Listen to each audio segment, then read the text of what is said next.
Hello, this is Taylor Ellwood with Magical Experiments, and I'm really excited because today I have Liz Worth with me, and she's agreed to come on to my podcast. Hi, Liz. Hi, thank you so much for Thank having me you. here. Yeah, please introduce yourself and tell us where we can find you on the web, and then we'll kind of get into the fun. Yeah, thank you. Yeah, my name is Liz Worth, and I run an online tarot school. The website is really easy. It's just lizworth.com, and you can go there and check out what I do. I've also written a couple of books on tarot. So lots of tarot, lots of card reading. That's kind of my thing. Excellent. Well, I'm glad to have you here. It's kind of funny because I've been doing a number of tarot readings lately. And so I always find it interesting because it's kind of like you have this thing of like, I want to know answers to this, and then you see what you end up getting with the cards, and sometimes you get the answer you want, and more Mhm. often than not I think you get the answer that you need. What are your thoughts on that? Yeah, I mean that's what happens when we use any type of divination, right? There will be some kind of answer. Um, that's a whole philosophical discussion onto itself, right? I find that tarot is quite accurate. I wouldn't work with it if I didn't feel that we couldn't get a straight or direct answer from it.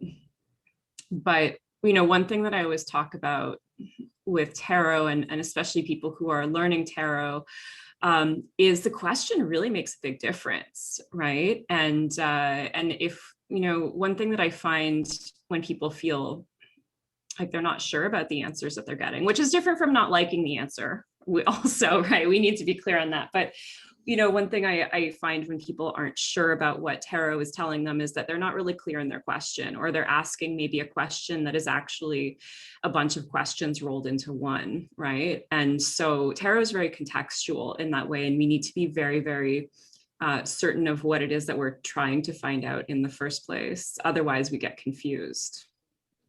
No, that's true. There is something to be said for being as direct as possible with the questions that you ask.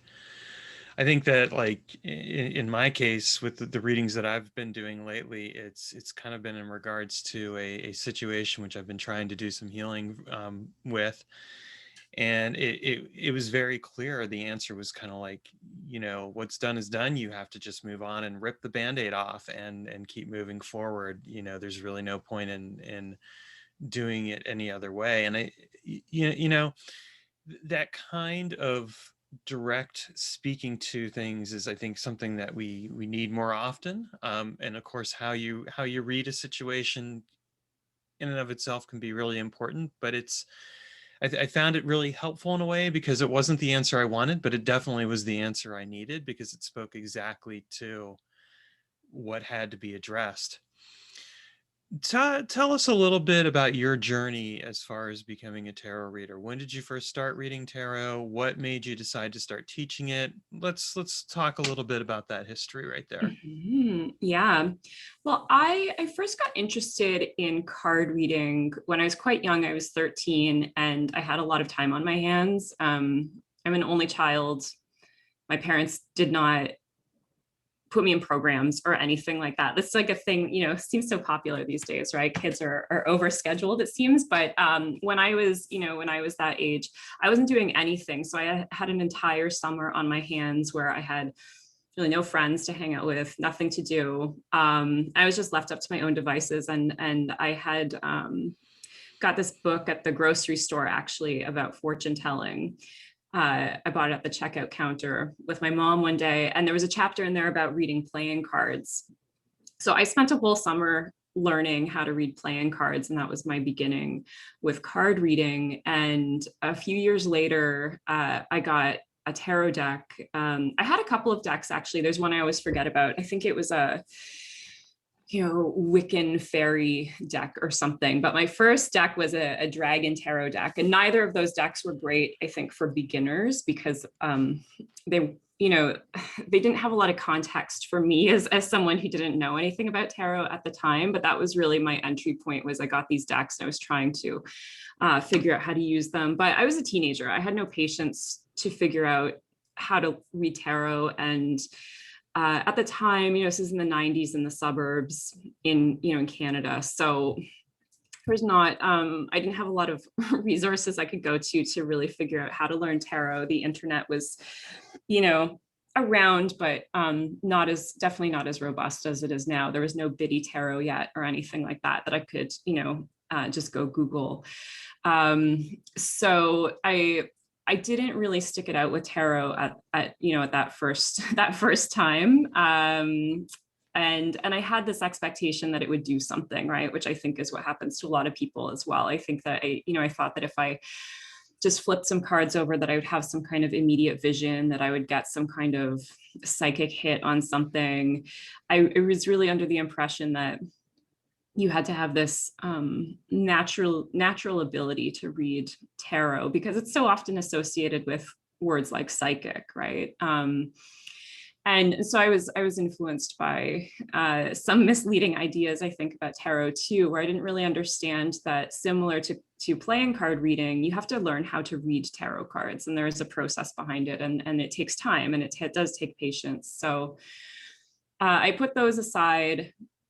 And as I moved on into my 20s, I really didn't pay a lot of attention to a lot of the spiritual interests that I had when I was younger.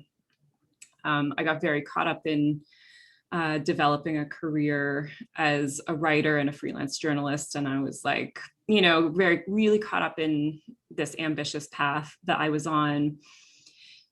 And I still felt spiritual in some way, but I wasn't practicing anything specifically in those years. And then I started to realize that was catching up to me. And I was putting all this time into a career that wasn't really paying off.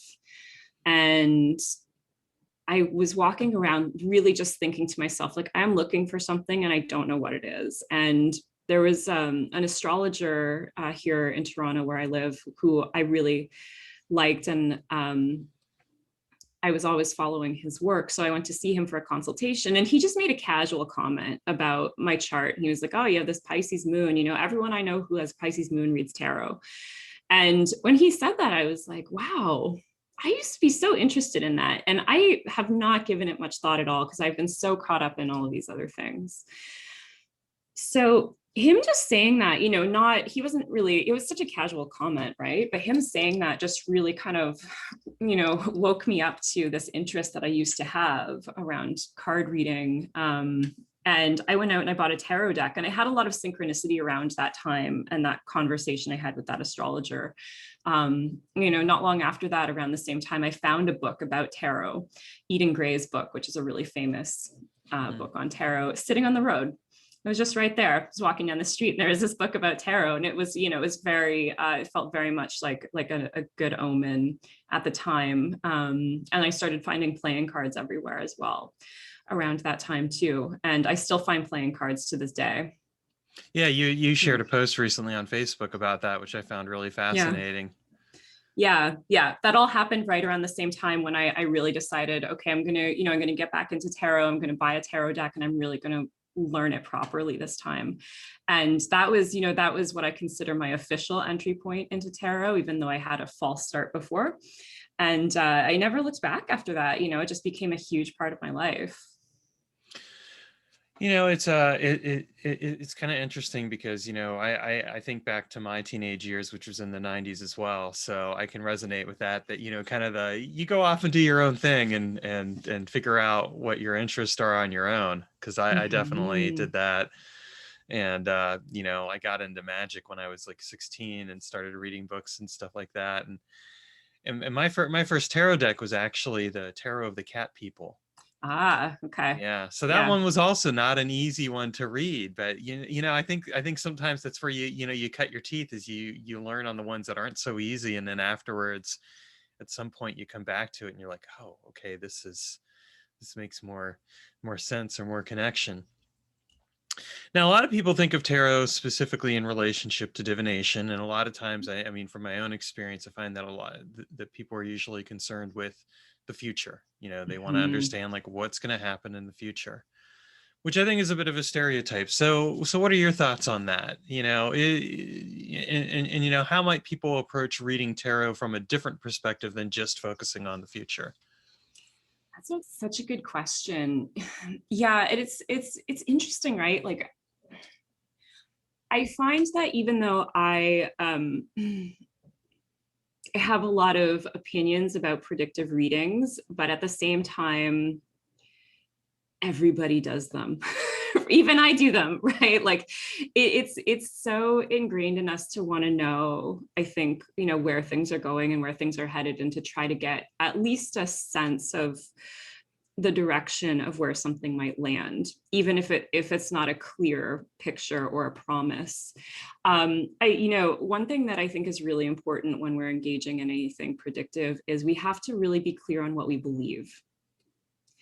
Because some people do believe that everything is already set up for us, right? That things are set in stone, that things are fated and destined. And if that's what you believe, I'm not, I don't know, right? Who am I to know what the truth is? None of us really understand everything about how this universe works, right? We're on this crazy planet floating around in space. So who knows? There's lots of mysteries out there. So I have no idea, what the truth is about whether things are already set up for us or not. Sometimes they feel like they are, right? Sometimes we might have experiences where it just seems like, no matter what you do, you can't get away from a certain outcome. And other times, we talk a lot about having free will and control and choices and options. So I think when we're asking questions about prediction as individuals, we need to think about, what types of beliefs are we bringing into those questions, whether we're the readers or we're the ones seeking out readings, because that really influences how you work with the information you get. For me personally, I have I just keep feeling like there's a little bit of both in there, right? That sometimes it does seem like something is kind of pushing us towards a certain outcome. And other times I can look back at periods in my life where I feel like I made really clear choices, and I can really see where the crossroads were. And, I could have taken other paths and I didn't. Yeah, It's I feel the same way. It's something yeah. similar to that, where it's like, maybe like in the grand scheme of things, your life is pretty like set in stone. I mean, like you're living your everyday life, you're doing your things, but then you do have those junctures, those points where you could go this way or that way or whatever way, and that would change the direction that you were going in. It wouldn't necessarily change the outcome of some things, but in other Mhm. things it would. And then there you are. And so you kind of have to figure that out. So I think there's a lot of truth to that. Yeah, and I think, and we're doing readings, right? When we are the ones in that position and we're reading for other people, we need to be careful in how we're talking about those things as well, because, while I don't find that this is the majority of the people who I work with, there is a good percentage of people still who will go to see a reader and take everything that reader says as law, and they will set their life according to a reading, assuming that, this is it. I am seeing the future, and I'm just going to base my decisions off this, or I'm not going to try certain things because this reading told me that. With people like that, I'm always really careful to say, like, I don't see things that way, right? So if you do, and that's, obviously that's their choice, but I always am really clear with everyone who comes to work with me that, hey, I do believe that things can change. You might get a reading that's not ideal, but there could be a lot of reasons for that, right? It doesn't mean that it's the final answer on anything either. And I think that uh, we have to take into account that, readings can be inaccurate as well. Readers can be wrong. We might not be seeing the whole picture on something, and tarot doesn't have all the answers, right? So when we're looking at whether things are set in stone or not, or we're, looking at predictive questions, then we have to take that into account as well, that it's not a perfect system, and there is a method to it, but it's not a science that's going to, give you any guarantee. in terms of other questions we can ask instead of predictive ones, yeah, I think that there are a lot of options. I think tarot can answer a lot of things. It's one of the most versatile tools out there. I believe in divination. That's why it's really exciting, because you really can ask it anything. You can use it to create characters for a novel. You can use it to, talk to your ancestors. You can use it to talk to your cat or your dog. You can ask all kinds of questions. They don't always have to be serious, and they don't always have to be about the future. Yeah, I mean, I think too, to add to your point, I think, there's also the aspect of hidden variables that you just can't anticipate. Like, you can kind of get a sense of things, but it's there's no guarantee. One of the things that I've always found interesting when I've used tarot for predictive purposes, it's kind of a question I've ended up asking myself, is like, am I, by the act of reading the tarot, doing basically an observer effect special, where, by the act of reading it, I'm basically setting up the potential future or not. Because the act of reading is an action. It's not a passive thing. I think a lot of times when people think of reading in general, like reading a book or whatever, they think of it as a passive thing, but really it's not. It's an engagement of imagination. It's an interaction with the creative and the intuitive and other things along those lines. And when you add in something like tarot, I think that comes into play as well. Certainly I've used tarot sometimes for magical spell work, where what I'll do is I'll start doing a reading and I'll set the reading up as a way to shape the potential outcome that I'm looking for. Yeah. Yeah, that's so interesting. And yeah, that's a really good point too, about thinking of how are we creating reality through divination and through magic, right? Yeah, I love using tarot for rituals and magic too, even just for, for spell writing, right? To figure out, yeah, what kind of ritual do I actually need? What are the ingredients, right? Tarot is great for that because it's full of the elements that we use in magic. Earth, air, fire, and water, it's all right there. So if you're engaged in those types of practices, then it's perfect for that. One of the other things that I find interesting sometimes as well is when you look at not just what you get from a reading, but from the experiences in your life around you that speak to things happening. Like sometimes how you get your answers from the universe, like you said, you found that book or the playing cards or other things where you have those random signs that come into play, and learning how to read those can be just as important in its own way. It's a form of divination where an event happens or something, and of course we could say, well, maybe you're reading too much into it, maybe we're going all Freudian or Jungian or whatever. But at the same time, I mean, I think it's fascinating to consider, like, okay, here's this stuff that's going on in our lives, or here's these random events that occur, and then you tie them into alignment with whatever else you're doing, and it can start to reveal that pattern, kind of that thing we were talking about earlier, where you could go one way or another, but then you still have this pattern going on as well. How do you handle those kinds of situations where it's not even a question of reading tarot, but maybe it's a question of reading just events that are occurring around you, random things that are occurring that kind of start to click into place? Yeah, well, I'm a big believer in synchronicity, and I find that I have synchronous moments quite often, which I'm grateful for, because I've had periods in my life where I've lacked synchronicity, and those are usually times when I feel like I'm not doing something right, like I have veered off the wrong path. And again, that brings us back to this question of, like, is everything already kind of set up for us, right? Is there a right path or a wrong path? Why does the universe give us these hints if that's what's happening when we're experiencing a synchronicity, right? What are we talking to all the time? And we divine, whether it's through tarot or just through omens, we're assuming that we're in conversation with something, right? We're assuming that whether it is a deity that we're talking to, whether it's just the universe, whatever names you call it, that, yeah, we're having this relationship, right, with something that we can't really see. So, when I have those moments of synchronicity, I always take them as kind of affirmations that I'm in the right place at the right time, right? Things are aligned, especially if I'm trying to make a big decision or I'm working on a project that's taking up a lot of time. And you know this, you're a creative person. When you make things, there's a lot of doubt involved. You're like, am I wasting my time? Is this going to be terrible? Will people hate it? Will people hate me? All of these awful thoughts that come up. So I love synchronicities when I'm in that creative process, because I think, okay, good. I'm not totally off base here. I'm going in some kind of right direction. But again, who decided that direction? I have no idea.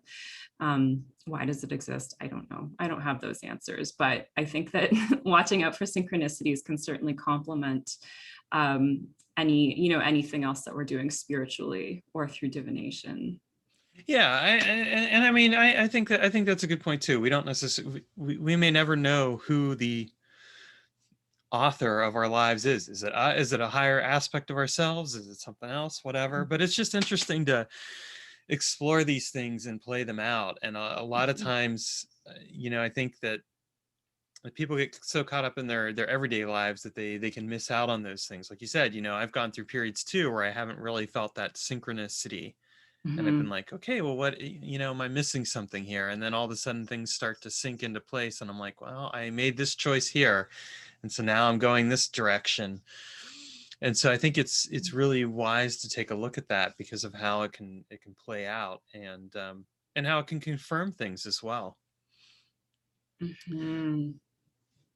So one of the other aspects that I've played around with in regards to working with tarot is using tarot for internal work. And by internal work, I mean doing like what some people might call it shadow work or psychological work, but working with those internal tensions and blockages and things like that.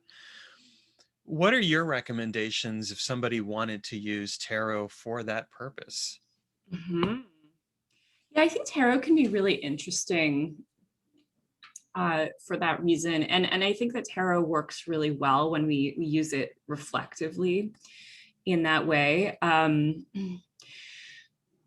think we have to be careful though when we go down those paths that we don't start to look at tarot as something that always has to fix us, right? There's a tendency I find in people who are drawn to using tarot and drawn to self-help work overall, I'll say, for lack of a better term, who are always convinced that there's something they have to work through. There's some kind of block, or that they're not living up to their potential, or they're not really activating all of who they can be for whatever reason. And I think we always have to balance that by saying, once again, whenever you ask a question and you put cards on the table, there will be some kind of answer, right? So we have to balance that with thinking, do I always need to use tarot reflectively, right? When is it productive and when is it not? Is everything an issue? Does everything warrant a question or an exploration, right? And we have to make sure, I think, that we're balancing those things when we're using divination, because just as tarot isn't just for prediction, it also doesn't just have to be for reflective work, right? Yeah, but I do think that it can work really well for that and can give really interesting alternatives, right? It's I don't like to say that tarot is therapy, because it's not. To be a therapist is, it takes a lot of training and it's a very specific path, but I think tarot can feel therapeutic for people. And that's the distinction, where if you're working with a therapist, it can take a long time to get to the root of what you're really there to talk about, right? Sometimes therapy sessions, especially if you're seeing a new therapist, take a long time to build that relationship. And it's not uncommon, for those first few sessions, at least, to feel like all you're doing is talking to your therapist and they're not saying anything back, right? And it's uncomfortable for a while. Whereas with tarot, it's quick. You ask a question, or you say, I have this problem, what do I do with it? And you flip over some cards and you have an answer right there. And so I think it can be an interesting complement as well when we're trying to work through some things, no matter how big or how small. And sometimes, if you're really ready for that answer, something will be there on the table when you ask. Yeah, you do make a good point, in terms of the fact that, I mean, sometimes people do get caught up in the need for self-improvement or whatever else. And I mean, I think that you know, partially saying this just because it's a word to the wise to always do this, but you know, like if you are seeing somebody for professional help, to those of you watching, please continue to do so, right? Like don't stop doing that just because like, oh, you know, I mean, you can always do this stuff in tandem with that professional help, but there's also something to be said for sometimes just recognizing that like, hey, life is good as it is. Do we always Yeah. need to dig in? Yeah, and I think that's something that we all, we all need to balance. And like I said, I feel like a lot of us who are drawn to this kind of world and this kind of work, we tend to be very sensitive. We tend to be self-reflective and introspective. And when when you're learning something like magic as well, that's a big part of that path, right? Really going in and understanding who you are and understanding what you're capable of and what your motivations are. And so when when you start to get used to thinking about that and you start to develop so much self-awareness, you also have to remember sometimes to pull back and say, just because I'm noticing something within myself doesn't mean it has to become a thing, because it might not be a thing. Yeah, I think that's really, I think that's important to recognize, and also to remember that sometimes you don't necessarily want to uncover some of those stones. Mm, You there's know, that too. Yeah. I mean, sometimes there are good reasons for things to be buried, and it's okay to just leave things lie. But Hmm. so I mean that's kind of always the thing with any kind of spiritual work, really. Like, how do you find that balance between the spiritual, the internal work, the results, and all that other stuff, and making sure that you're really attending to all of those things, but at the same time not going so deep that you end up going overboard. And as someone who's gone overboard a few times, because that's just me on occasion, I can tell you it's not fun. Yeah, I mean, I think it's important, in this line of work and this type of path, really important to stay grounded, right? And we, in magical terms, people talk about grounding a lot, right? But what does that really mean? You have to be your own anchor, because it's so easy for people to lose themselves in all kinds of esoteric pursuits. And I think, if you spend enough time doing this kind of work, eventually you're going to meet someone who is like that. And it's almost as though they've crossed some kind of threshold and they're just not coming back from it. And it is really easy to, I think, spend sometimes too much time up in the ethers and forget that we need to be engaging with our reality, and we can't only be doing spiritual things, we can't only be doing divination, we can't only be doing magic, right? You have to balance that out with your everyday responsibilities, as boring as that sounds. But Clean those those are the dishes. things that, yeah, right, but those are the things that also kind of keep us here and keep us in check. And I really believe too that in tarot, or at least in my work with tarot, what I find tarot really does for us more than anything is to help us have a better relationship with reality. It's not actually to help us escape reality. Yeah. No, that's true. It's I mean, that's really ideally what we would be using it for. One of the other approaches that I've taken to working with tarot is sometimes working with I'm going to say, the archetype of the card, or spirit of the card, if you will, like with the trumps and stuff like that. Have you done that kind of work? And if so, what are some of your experiences around that? Well, what do you mean by that kind of work?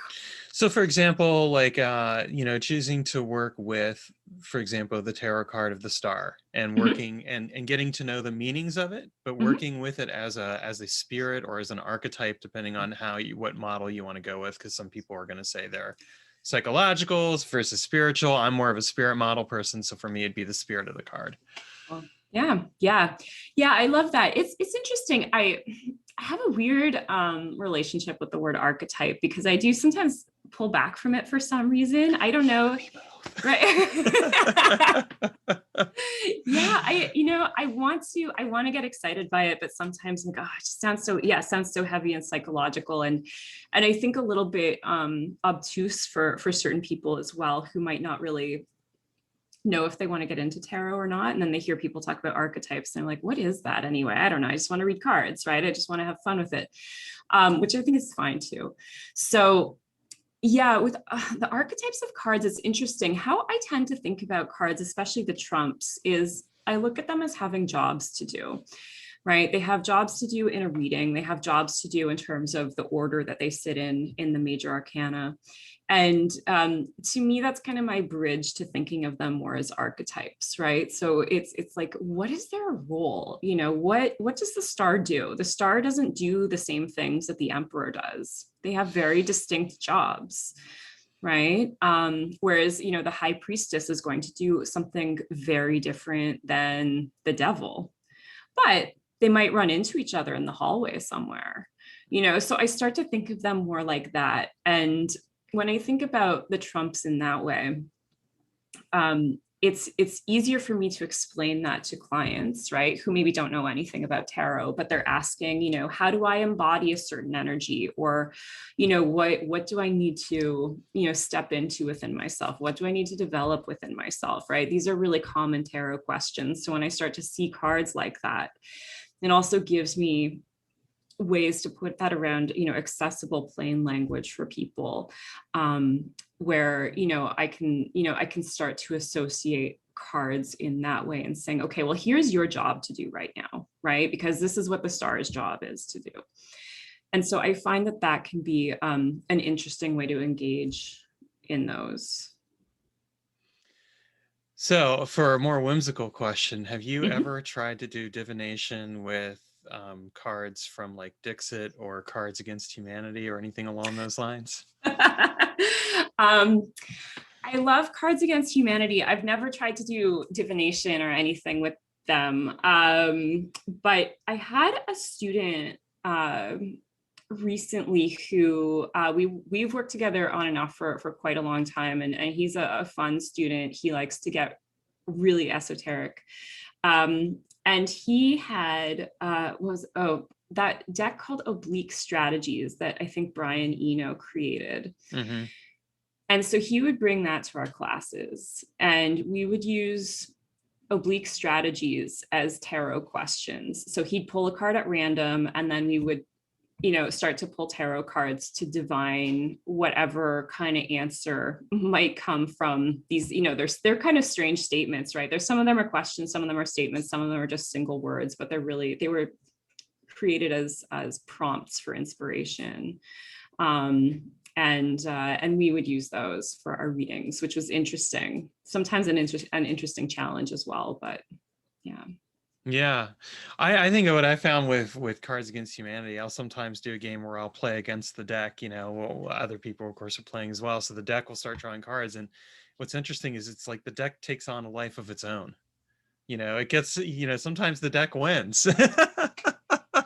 It's so interesting. You know, what is it about cards where they seem to have a spirit of their own, right? I don't know. You know, you can read anything, I guess, right? You can do divination with all kinds of things, but there's something about decks of cards where they really do want to talk to you. I know that's such a weird thing for me to say, but I've kind of had the same. No, I mean, I've had the same. I have had the experience with cards, and I've had the same experience with books. Like the other Mm. day, I picked up a book I hadn't opened up in a little while called "The Obstacle Is the Way" by Ryan Holiday, and the chapter that I was starting at was exactly what I needed to read in relationship to some of the stuff that I was working through, and it was like, oh, okay, there's confirmation from, you know, what have you, but it felt like very much like, you know, in a sense that book was speaking to me as much. And I mean, as a writer, I find that, you know, definitely there is something to be said for that interaction with, like, even like the books that I read and the books that I write, that there is some type of thing. And so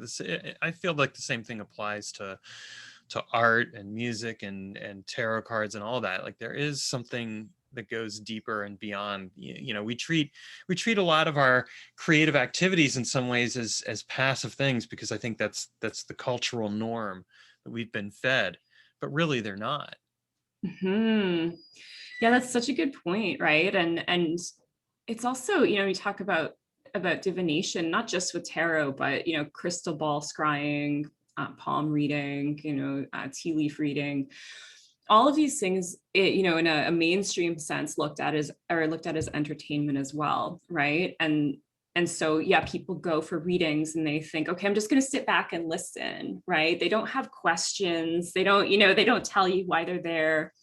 They just kind of want to have this experience. And it's the same as when, yeah, we read a book or we go to an art gallery or something. It's kind of like, okay, I'm just going to receive and not engage, right? But all of these things really are meant to have a dialogue with you, right? And it's all about language as well, right? We have text in our books, right? We have the languages that we speak and we read, but I believe that art is a language too, and that's why things like tarot work so well, because we're really just learning to speak a different language, right? It's how to read an image, and that's how that engagement really starts to build.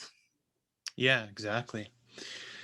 So, any final thoughts you want to share with our viewers here today about tarot or magic or anything else? I mean, I always have thoughts on tarot. But yeah, I mean, I think that if people want to learn tarot, or they use tarot but they feel kind of stuck in it, I think an important thing to remember is that tarot doesn't just have to be about one thing, right? It doesn't have to just be for self-reflection, doesn't have to just be for prediction. There are so many different questions you can ask your tarot cards, and there are so many different things that you can do with tarot. It really is so flexible and versatile. So if you're going into it and you want to learn, take it seriously and commit to it, because it is a process, but don't forget to have fun.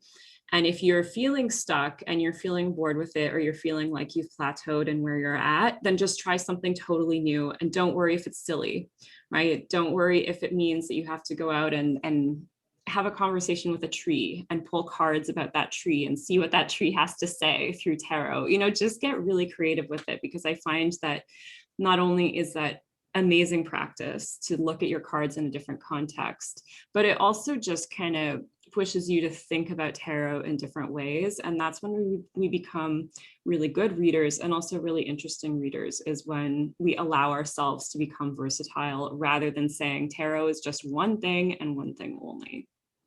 Oh, great final point. I love it. And thank you so much for coming on the show here today. I Thank really you. appreciate having you here. Oh, thank you so much. This was fun.